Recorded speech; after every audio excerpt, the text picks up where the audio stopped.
Siddique autos থেকে আপনাদের সামনে আবার একটি নতুন করে ভিডিও নিয়ে আসলাম। তো আজকে যে ভিডিওটি দেখাবো আসলে বাজাজ কোম্পানির প্লাটিনা এই বাইকটির একটা সমস্যা, তেল ওভারফ্লো হয়ে যায়। তো আমরা এই কার্বোরেটরটি আমরা খুলতেছি, আপনাদেরকে দেখাবো বা দেখানোর চেষ্টা করবো। আপনারা দেখেন তেলের ফিল্টারে কত প্রকার ময়লা।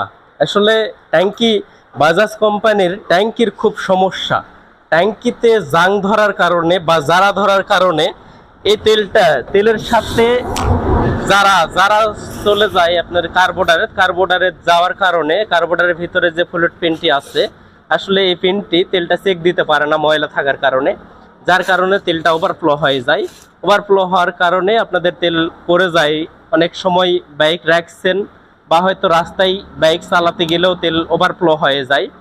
তো আপনারা অবশ্যই বাইক 3 মাস পর পরে ট্যাঙ্কি ওয়াশ করে নেবেন, তাহলে আপনাদের বাইকের কার্বোরেটরের তেল ওভারফ্লো করবে না এবং তেল খরচ কম হবে এবং অনেক ভালো চলবে বাইক।